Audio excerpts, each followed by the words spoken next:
என் பெயர் காயத்ரி. எனக்கு 3 வருடங்களுக்கு முன்பே சதீஷ் என்பவருடன் நிச்சயதார்த்தம் நடந்துவிட்டது. சில மாதங்கள் கழித்து திருமணமும் செய்துவிடலாம் என்று பெரியோர்களாலும் நிச்சயிக்கப்பட்டது. ஆனால் சொன்னது போல இதுவரை திருமணம் நடக்கவில்லை. அதற்கு காரணம் இடையில் எனது மாமியார் இறந்துவிட்டார். சதீஷ் என்னுடன் கல்லூரியில் படித்தவர். இருவரும் படிக்கும் பொழுதே காதலித்து வந்ததால் திருமணம் செய்து கொள்ள ஆசைப்பட்டோம். அதன்படி பெரியோர்களிடம் பேச அவர்களும் எந்த எதிர்ப்பும் தெரிவிக்கவில்லை. அனைத்து வகையிலும் ஒத்துப்போனதால் சந்தோஷமாகவே சம்மதித்தனர். நிச்சயதார்த்தம் நடந்து 3 வருடங்கள் கடந்து விட்டதால் எனக்கும் கஷ்டமாகி போனது. காரணம், எனக்கு கீழே 2 தங்கைகளும் உள்ளனர்.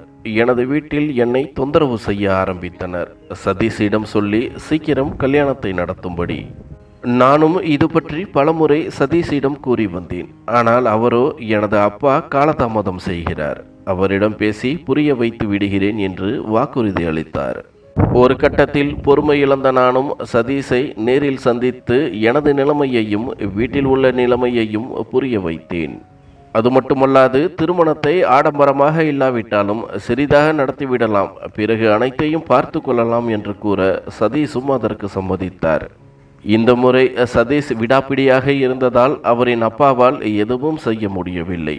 நான் நினைத்தது போலவே திருமணத்தையும் எளிதாக நடத்தி வைத்தனர் பெரியோர்கள். நானும் சந்தோஷமாக புகுந்த வீட்டிற்கு வந்துவிட்டேன். அங்கு தொந்தரவுகள் என்று எதுவும் இல்லை. மாமியார் இறந்து போனது எனக்கு வருத்தமாகத்தான் இருந்தது. காரணம், நான் பழகியவரை அவர் நல்லவராகவே காணப்பட்டார். எங்களின் திருமணத்தை காணாமல் இறந்து போனது வருத்தம்தான். கணவர் வீட்டில் மாமனார் மற்றும் கணவரின் தங்கை மற்றும் கணவரை சேர்த்து நாங்கள் 4 பேர் மட்டுமே இருந்தோம். கணவரின் தங்கைக்கு 25 வயது இருக்கும். அவளின் பெயர் திவ்யா. அதுவரை அவளுக்கு திருமணம் செய்து வைக்கவில்லை. அதற்கு காரணமும் தெரியவில்லை. மாமனார் என்னிடமும் சரி மற்றவர்களிடமும் சரி அதிகமாக எதுவும் பேச மாட்டார். ஏதாவது வேலை இருந்தால் மட்டுமே சொல்வார். அதிகமாக வீட்டிலும் இருக்க மாட்டார். கணவரும் மாமனாரும் சேர்ந்து தொழில் செய்வதால் பெரும்பாலும் நாங்கள் இருவருமே வீட்டில் இருப்போம். கணவரின் தங்கை திவ்யாவும் என்னுடனும் சரி அவர்களுடனும் சரி சரியாக பேச மாட்டாள். எப்பொழுதும் அவள் அறையிலேயே முடங்கி கிடப்பாள். ஏதாவது வேலை இருந்தால் மட்டும் உதவி செய்வாள், அதுவும் கேட்டால் மட்டுமே. அவள் பார்ப்பதற்கு மிகவும் அழகாக இருப்பாள். நானும் ஆரம்பத்தில் அவள் எனக்கு நல்ல தோழியாக இருப்பாள் என்று எதிர்பார்த்தேன். ஆனால் அப்படி எதுவும் நடக்கவில்லை. அது மட்டுமல்லாமல் அவள் மிகவும் பயந்த சுபாவமாக காணப்பட்டாள். மாமனாரையோ அல்லது எனது கணவரையோ பார்த்தால் கூட தனது அறைக்குள் சென்று அமர்ந்து கொள்வாள். அவளின் நடவடிக்கைகளும் சில சமயம் வித்தியாசமாக தோன்றும். சில சமயம் தனிமையில் அமர்ந்து அழுவதைப் போலவும் தோன்றும். நானும் பலமுறை அவளிடம் கேட்டதுண்டு. ஆனால் எதற்கும் அவள் பதில் கூறியது இல்லை. இப்படியாக அந்த வீட்டில் எனது திருமண வாழ்க்கை 2 ஆண்டை கடந்து விட்டது. இதுவரை எங்களுக்கு குழந்தை இல்லை. குழந்தைக்காக மருத்துவமனையில் சென்று பரிசோதிக்க அனைத்தும் நல்லபடியாக உள்ளது. சற்று பொறுமையாக இருங்கள், குழந்தை பிறந்துவிடும் என்று மருந்து மாத்திரைகளை கொடுத்து அனுப்பி வைத்தனர். சில நாட்கள் கழித்து ஒரு நாள் மாமனாரின் துணிகளை துவைப்பதற்காக எடுத்து வைத்தேன். அதற்கு முன்பாக துணிகளில் ஏதாவது இருக்கின்றதா என தேடினேன். அப்பொழுது அவரின் பையிலிருந்து வித்தியாசமான பொருள் ஒன்று இருந்தது. அதை எடுத்து வெளியில் பார்க்க நான் அதிர்ந்து போனேன். காரணம், அது ஒரு ஆணுரை. திடுக்கிட்டு போன நானும் அதை வீசி எறிந்தேன். என்னால் ஒன்றும் யோசிக்க முடியவில்லை. எதற்காக மாமனாரின் உடையில் அது இருந்தது என்று யோசித்து குழம்பி போனேன்.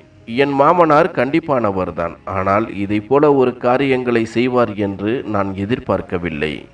அவர் தவறு செய்யாமல் அதை போல ஒரு பொருள் அவரிடம் இருப்பதற்கும் வாய்ப்பில்லை. இந்த வயதான காலத்தில் இது தேவைதானா என மனதிற்குள் அவரை திட்டிக் கொண்டிருந்தேன். இதை பற்றி நானும் யாரிடமும் கூறவில்லை. என் மாமனாருக்கு அதிக வயது என்றும் சொல்லிவிட முடியாது. இளம் வயதிலேயே திருமணம் செய்து கொண்டதால் இன்னும் சற்று இளமையாகத்தான் இருந்தார். அதனால்தான் இதை போல காரியங்களை செய்து வருகிறார் என்றும் தோன்றியது. ஆனாலும் வீட்டில் திருமண வயதையும் தாண்டி ஒருத்தி இருக்கிறாள் என்ற நினைப்பே இல்லாமல் தனது சந்தோஷத்திலேயே குறியாக இருக்கின்றாரே என்றும் கோபமாக வந்தது. எனக்கு திவ்யாவை நினைத்துதான் கவலையாக இருந்தது.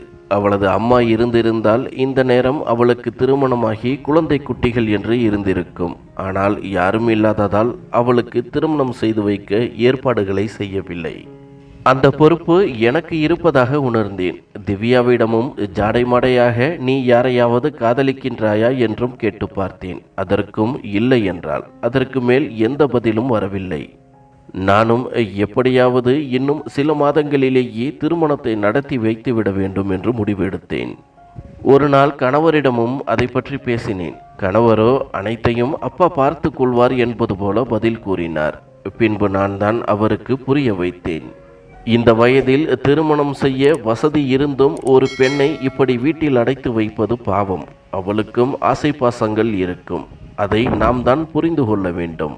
உங்களிடமோ மற்றவர்களிடமோ அவளாக வந்து திருமணம் செய்து வையுங்கள் என்று கூற மாட்டாள். அந்தந்த வயதில் என்ன நடக்க வேண்டுமோ அனைத்தையும் நடத்திவிட வேண்டும் என்றும் எடுத்து கூறினேன். அவரும் ஓரளவு புரிந்து கொண்டார். அவரும் அவளுக்கு ஏற்ற வரனை பார்க்கலாம் என்றும் கூறினார். ஒரு நாள் வீட்டை சுத்தம் செய்து கொண்டிருந்த பொழுது திவ்யாவின் அறையையும் சுத்தம் செய்யலாம் என்று அவளின் அறைக்கு சென்று சுத்தம் செய்து கொண்டிருந்தேன். அப்பொழுது அவள் குளிப்பதற்காக வெளியில் சென்று இருந்தாள். நானும் சுத்தம் செய்வதற்காக அலமாரியில் உள்ள பொருட்களை அடுக்கி வைத்து கொண்டிருந்தேன். அப்பொழுது நான் கண்ட காட்சி என்னை திடுக்கிட வைத்தது. காரணம், மாமனார் பையில் கிடைத்த அதே பொருள் திவ்யாவின் அறையிலும் இருந்தது. எனக்கு என்ன சொல்வதென்று புரியாமல் அதிர்ச்சியுடன் அறையிலிருந்து வெளியே வந்து விட்டேன். எனக்கு அந்த வீட்டில் என்ன நடக்கிறது என்பதே புரியவில்லை. மாமனாரிடம் கிடைத்த பொருளை வைத்து வெளியில் எங்கேனும் சென்றுவிட்டு வருவார் என யோசித்து இருந்தேன். ஆனால் திவ்யாவிடம் கிடைத்ததை நினைக்கும் பொழுது எனக்குள் பல யோசனைகள் தோன்றின. ஆனாலும் அவளுக்கு எப்படி கிடைத்திருக்கும் என்ற யோசனையும் வந்தது. இதுவரை அவள் வெளியில் எங்கும் தனியாக சென்றதில்லை. நானும் யோசித்து யோசித்து குழம்பி போனேன். சில நாட்களாக யோசித்து தலைவலி வந்ததுதான் மிச்சம். ஒரு கட்டத்தில் நானும் திவ்யாவிடம் இதை பற்றி கேட்கலாம் என்று கூட முடிவெடுத்தேன். ஆனால் ஏனோ தெரியவில்லை, சிறிதாக தயக்கம் உண்டானது. இதற்கெல்லாம் காரணம் அவளின் வயதுதான் என்பதையும் முடிவெடுத்தேன். அதன்படி எவ்வளவு சீக்கிரம் முடியுமோ அவ்வளவு சீக்கிரம் திருமணத்தை முடித்துவிட வேண்டும் என்று எண்ணி எனது சித்தப்பாவின் மகனுக்கு திவ்யாவை திருமணம் செய்து வைத்து விடலாம் என்று முடிவெடுத்தேன். அதன்படி கணவரிடமும் இதை பற்றி பேச அவரும் சம்மதித்தார். 2 நாட்கள் கழித்து சாதாரணமாக சித்தப்பாவின் வீட்டிற்கு சென்று அதை பற்றி பேசி வரலாம் என்று இருவருமாக முடிவெடுத்தோம். போகும்பொழுது திவ்யாவையும் உடன் அழைத்து செல்லலாம் என்று தோன்றியது. 2 நாட்களுக்கு பிறகு நானும் திவ்யாவிடம் சித்தப்பாவின் வீட்டிற்கு செல்ல வேண்டும், நீயும் எங்களுடன் வா என்று அழைத்தேன். ஆனால் அவளோ அப்பா திட்டுவார், நான் வரவில்லை என்று மறுத்துவிட்டாள். நானும் விடாப்பிடியாக அவளை அழைக்க ஒரு கட்டத்தில் அரைகுறை மனதுடன் வருவதாக சம்மதித்தாள். கணவரும் நாங்கள் செல்வதற்கு ஆட்டோவை பிடித்து கொண்டு வீட்டிற்கு வந்துவிட்டார். சரியாக புறப்படும் நேரம் மாமனாரும் வீட்டிற்கு வந்துவிட்டார். எங்களிடமும் விசாரிக்க நாங்களும் சித்தப்பா வீட்டிற்கு விருந்து வைப்பதாக அங்குதான் செல்வதாகவும் கூறினோம். இதை கேட்ட மாமனார், திவ்யாவை அழைத்து செல்ல வேண்டாம், நீங்கள் சென்றுவிட்டு வாருங்கள் என்றார்.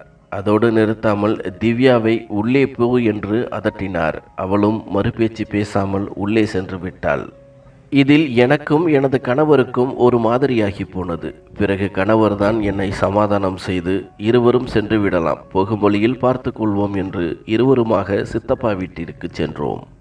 போகும் வழியில் திவ்யாவை பற்றி கணவரிடம் விசாரித்தேன். அவள் ஏன் இவ்வளவு பயந்த சுபாவமாக உள்ளாள், சிறுவயதிலிருந்தே இப்படித்தானா என்று கணவரிடம் கேட்டேன். அதற்கு கணவரோ அவள் பயப்படவில்லை, மாறாக வெட்கப்படுகிறாள் என்றார். எனக்கு புரியாமல் நமது வீட்டில் எதற்காக வெட்கப்பட வேண்டும் என்று கேட்க அப்பொழுதுதான் கணவர் ஒரு அதிர்ச்சியான உண்மையை கூறினார். திவ்யா எனது சொந்த தங்கை அல்ல, பக்கத்து நகரில் இருக்கும் எனது அப்பாவின் பழைய நண்பரின் மகள்தான் திவ்யா. அவளுக்கென்று யாரும் இல்லாததால் இறக்கும் தருவாயில் திவ்யாவின் அப்பா எனது அப்பாவிடம் நல்ல இடத்தில் திருமணம் செய்து கொடுக்கும்படி திவ்யாவை ஒப்படைத்தார். திவ்யாவையும் அப்பா எனது வீட்டிற்கு அழைத்து வந்து விட்டார். எனது அப்பாவும் முதலில் எனக்குத்தான் திவ்யாவை திருமணம் செய்து வைக்கலாம் என்று நினைத்தார். நானும் அப்பொழுது உன்னுடன் காதல் நிச்சயதார்த்தம் என்று இருந்ததால் அந்த முடிவை கைவிட்டார். அது மட்டுமல்லாது நானும் திவ்யாவை அதை போல நினைக்கவில்லை. அவளும் வந்ததிலிருந்து என்னை அண்ணா என்றுதான் அழைக்க ஆரம்பித்தாள். நானும் அவளை ஒரு தங்கையாகவே நினைத்தேன் என்றார். இதை கேட்ட எனக்கு சற்று கோபமாகத்தான் வந்தது. நானும் கணவரிடம் இதை ஏன் என்னிடம் முன்பே கூறவில்லை என்றேன். அதற்கு அவரோ, சாதாரணமாக வீட்டினில் சிறு சிறு பிரச்சனைகள் வருவது சகஜம்தான். அதுவே எங்கள் குடும்பத்திற்கு சம்பந்தமே இல்லாத வேறு ஒருத்தியை வீட்டில் வைத்திருக்கும் பொழுது அவளிடம் நீயும் தவறாக நடந்து கொள்வாயோ என்று நினைத்துதான் உன்னிடமிருந்து மறைத்து விட்டேன் என்றார். இதை கேட்ட எனக்கு இன்னும் கோபம்தான் வந்தது. பிறகு நானும் கணவரிடம் என்னை பற்றி நீங்கள் புரிந்து கொண்டது அவ்வளவுதான் என்று கோபப்பட்டேன். எனக்கு யோசித்து பார்க்கையில் இதில் ஏதோ தவறு உள்ளது என்று மட்டும் தோன்றியது. ஆனால் அது என்னவென்று புரியவில்லை. பிறகு சித்தப்பா வீட்டிற்கு சென்று நாங்கள் திருமணத்தை பற்றி எதுவும் பேசவில்லை. சாப்பிட்டு விட்டு வீடு திரும்பி விட்டோம். இதை பற்றி கணவர் கேட்டதற்கும் பிறகு பார்த்து கொள்ளலாம் என்று சமாளித்தேன். சில நாட்களாகவே திவ்யாவை உன்னிப்பாக கவனிக்க ஆரம்பித்தேன். முன்பை விட அதிகமாக அவள் இன்னும் கவலையாகவும் ஏதோ ஒரு பிரச்சனையில் மாட்டிக்கொண்டிருப்பதைப் போலவும் தோன்றியது. எனக்கும் அது என்னவென்று புரியவில்லை. ஒரு நாள் வீட்டில் யாருமில்லாத சமயத்தில் திவ்யாவிடமும் இதை பற்றி பேசிவிடலாம் என்று முடிவெடுத்து அவளின் அறைக்கு சென்றேன். அங்கு சென்று முதலில் அவளிடம், திவ்யா, உன்னை பற்றி பாதி உண்மை தெரிந்துவிட்டது. மீதி உள்ளதையும் என்னால் புரிந்து கொள்ள முடிகிறது. நீயாக அனைத்து உண்மையையும் கூறிவிடு. என்னால் முடிந்த அளவிற்கு நான் உதவி செய்கிறேன். என்னவென்று வாயை திறந்து பேசு என்றேன். நான் திடீரென்று அப்படி கேட்டதால் அவள் என்ன சொல்வதென்று புரியாமல் பதறிப்போனாள். பிறகு ஒன்றுமில்லை என்று சமாளித்து கொண்டிருந்தாள். பிறகு நான் அவளிடம், திவ்யா, என்னை உனது அக்காவைப் போல நினைத்துக்கொள். எதுவாக இருந்தாலும் என்னிடம் சொல்லிவிடு என்று சொல்லி முடிக்கும் முன்னரே என்னை கட்டிப்பிடித்து அழ ஆரம்பித்தாள். அவள் அழுததிலிருந்து எனக்கு புரிந்து போனது. அவளிடம் சொல்ல முடியாத துக்கம் ஒன்று இருப்பது. வெகு நேரமாக அழுது கொண்டிருந்த அவள் பிறகு பேச ஆரம்பித்தாள். அவள் பேச பேச நான் அதிர்ந்து போனேன். எதை நம்புவது என்று புரியாமல் நானே குழம்பி போய் அமர்ந்திருக்க அதை அவளும் புரிந்து கொண்டாள். பிறகு அவள் மறைத்து வைத்திருந்த ஒரு சில காகிதங்களையும் எடுத்து என்னிடம் கொடுத்து, நீங்கள் நம்ப மாட்டீர்கள் என்று புரிகிறது. இதை படித்து பாருங்கள், உங்களுக்கே உண்மை புரியும் என்று கூற நானும் அதை படித்து பார்த்தேன். அவள் கூறியது அனைத்தும் உண்மைதான் என்று அப்பொழுது புரிந்தது. என்ன செய்வதென்று புரியாமல் குழம்பி போனேன். இதை பற்றி கணவரிடமும் பேசிவிடலாம் என்று முடிவெடுத்தேன். இதை கணவர் எப்படி எடுத்துக்கொள்வார் என்றும் புரியவில்லை. அதை பேசுவதற்கு எனது வீடு நல்ல இடமல்ல என்பதையும் புரிந்து கொண்டு அன்று இரவே எனது கணவரை வெளியில் சாப்பிடலாம் என்று கூட்டம் நிறைந்த ஒரு ஹோட்டலுக்கும் அழைத்துச் சென்றேன். கணவரும் சந்தோஷமாக என்னுடன் வந்தார். அங்கு சென்று பார்க்க நான் நினைத்ததை விட கூட்டம் அதிகமாகவே இருந்தது. எனக்கும் அதுதான் வேண்டும். ஏனெனில் நான் சொல்லப்போகும் விஷயத்தை கேட்டு கோபப்பட்டு கத்த மாட்டார். கூட்டம் அதிகமாக இருப்பதால் பொறுமையாக யோசித்து பார்ப்பார் என்று முடிவு எடுத்தேன். பின்பு சில நிமிடங்கள் வரை மற்ற விஷயங்களை பேசி சிரித்து கொண்டிருந்தோம். பிறகு மெதுவாக திவ்யாவை பற்றி பேச ஆரம்பித்தேன். நான் கணவரிடம், நீங்கள் நினைத்தது போல திவ்யா வெட்கப்படவும் இல்லை, சந்தோஷமாகவும் இல்லை. மாறாக அவள் துன்பங்களை அனுபவித்து வருகிறாள் என்றேன். கணவரும் புரியாமல் என்னையே பார்த்து கொண்டிருந்தார். பிறகு நானாக பேச ஆரம்பித்தேன். உங்களது அப்பா நீங்கள் தங்கையாக நினைத்து கொண்டிருக்கும் திவ்யாவை திருமணம் செய்து கொண்டார். அது மட்டுமல்லாது தினம் தினம் அவளை தனது ஆசைக்கு இணங்கும்படி துன்பப்படுத்துகிறார். இதை போல நிலைமை எந்த பெண்ணிற்கும் வரக்கூடாது. பாவம் திவ்யா என்றேன். இதை கேட்டுக்கொண்டிருந்த கணவருக்கு கோபம் தலைக்கேறியது. நீ வேண்டுமென்றே எனது அப்பாவின் மேல் பழி சுமத்துகின்றாய். நான் எதையும் நம்ப மாட்டேன். உனக்கு எவ்வளவு தைரியம் இருந்தால் எனது அப்பாவையும் திவ்யாவையும் அப்படி பேசுவாய்? உன்னை திருமணம் செய்து கொண்டிருந்ததற்கே வெட்கப்படுகிறேன் என்று எழுந்து போவதற்கு முயற்சி செய்தார். பின்பு நான் தான் அவரை சமாதானம் செய்து என்னிடம் ஆதாரம் உள்ளது என்று திவ்யா கொடுத்த காகிதங்களை எடுத்து அவரிடம் நீட்ட அதை படித்து பார்த்து அவரும் அதிர்ச்சி அடைந்தார். காரணம், அதில் திவ்யாவிற்கு ஏற்கனவே 2 முறை அபாசன் செய்யப்பட்டுள்ளது.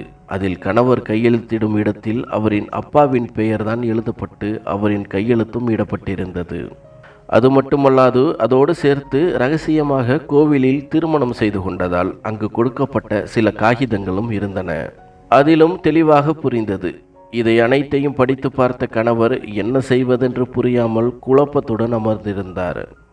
பிறகு அதற்கு மேலும் அங்கு இருக்க எங்களுக்கு மனம் வரவில்லை. உடனடியாக வீட்டிற்கு வந்துவிட்டோம்.